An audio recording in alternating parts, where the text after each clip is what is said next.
campaign for president. I say this with a deep sense of gratitude for every single person who got in this fight, every single person who tried on a new idea, every single person who just moved a little in their notion of what a president of the United States should look like. I will not be running for president in 2020, but I guarantee you I will stay in the fight for the hardworking folks across this country who've gotten the short end of the stick over and over. That's been the fight of my life, and it will continue to be so. Senator, do you have any plans to endorse? What guidance would you give to your supporters who don't know who to support now? Well, let's take a deep breath and spend a little time on that. We don't have to decide this minute. And I wonder what your message would be to the women and girls who feel like we're left with two white men to decide between. I know. One of the hardest parts of this is all those parents and all those little girls who are going to have to wait 4 more years. That's going to be hard. Senator, why do you think, Senator? Will you be making an endorsement? We know that you spoke with both Joe Biden and Bernie Sanders yesterday. Not today. I need some space around this, and want to take a little time to think a little more. I've been spending a lot of time right now on the question of suspending and also making sure that this works as best we can for our staff, for our team, for our volunteers. So Senator, what? I'm sorry? It could be coming, but just not right now. Not right now. Senator, Not what? right now. I know that your campaign manager, Roger Lau, said on the staff call today that he had no regrets. Do you feel the same way? Oh, I do. I have no regrets at all. You know, this has been the honor of a lifetime. 10 years ago, I was teaching a few blocks from here and talking about what was broken in America and ideas for how to fix it. And pretty much nobody wanted to hear it. And I've had a chance to get out there and talk with millions of people. And you know, we have ideas now that we talk about that we just weren't talking about even a year ago. A 2-cent wealth tax and universal child care that could be real. We could make it happen. And canceling student loan debt for 43 million Americans and raising Social Security payments. Those are life-changing events for people.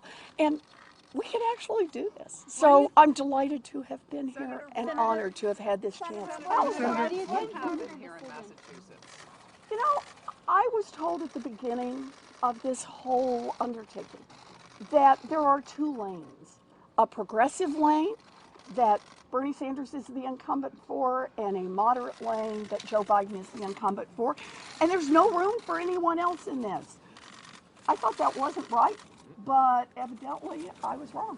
Senator, Senator, why do you what do think you think you weren't able to resonate more with voters and win any states? As I said, I think that I was told when I first got into this, there are 2 lanes.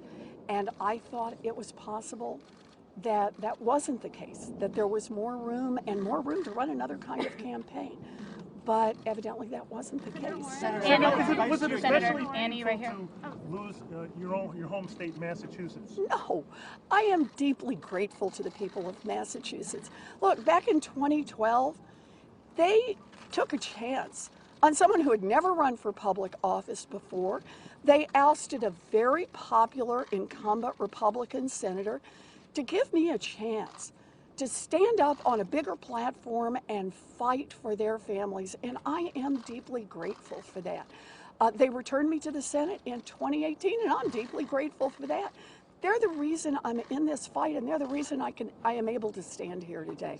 No. I'm going to take a question from Annie right here. I'm sorry. Hi, Annie. Hi, Senator Warren. 2 questions for Sure. you.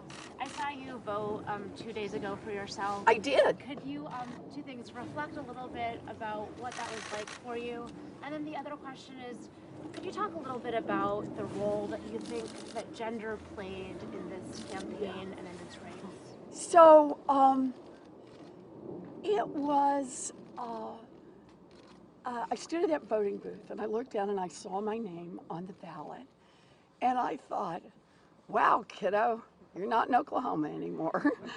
That it really was a moment of thinking about how my mother and dad, if they were still here, would feel about this. I had gotten a long email from my nephew and how proud his dad, my brother, is, and how they were all had their plans to vote and had met other people. And it's these long ties. For that moment standing in the booth, I missed my mom and my daddy. Gender in this race, that is the trap question for every woman. If you say, yeah, there was sexism in this race, everyone says, whiner. And if you say, no, there was no sexism, about a bazillion women think, what planet do you live on? I promise you this, I will have a lot more to say on that subject later on. Senator, advice to your supporters right now looking for a candidate. What is your advice to them? Obviously, I know you're not endorsing anybody, but what is your advice to them? Let's take a deep breath and think about this for a little bit longer before we all settle in. I wonder, I've heard you. Senator, it was a long 2 days for you, or multiple days, to make this decision. What were you thinking about? What informed? What was the final straw? This is the last. A big part of it is to think about all the people who turned their lives upside down to be part of this campaign. All of the staffers who moved and worked long hours, gave up jobs to be here, took leaves from school, to think about what works for them. This isn't just about me. This is a whole lot of people who are a big part of this, and also our volunteers, to try to think through.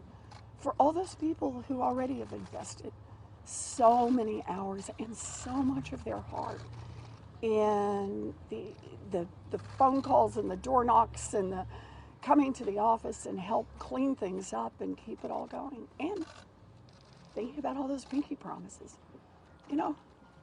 I take those pinky promises seriously. So those were the things I needed to think through, and how we make all those pieces work at least as best we can for everyone.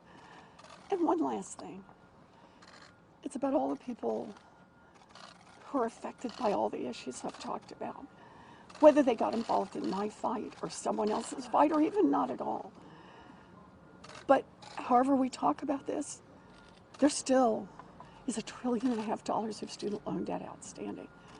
There are still tens of millions of people across this country who one bad medical diagnosis and they're upside down financially. There are still mamas and daddies all across this country who can't finish their education, can't take on jobs because they can't find access to decent childcare that they can afford. And I had to think a lot about where is the best place for me to go to keep fighting those fights, because those problems don't disappear when I stand here in front of you. Those problems go on, and my job is to keep fighting and to fight as smartly and effectively as I can. Senator, Thank you. Senator, Thank you. Senator. You're the best.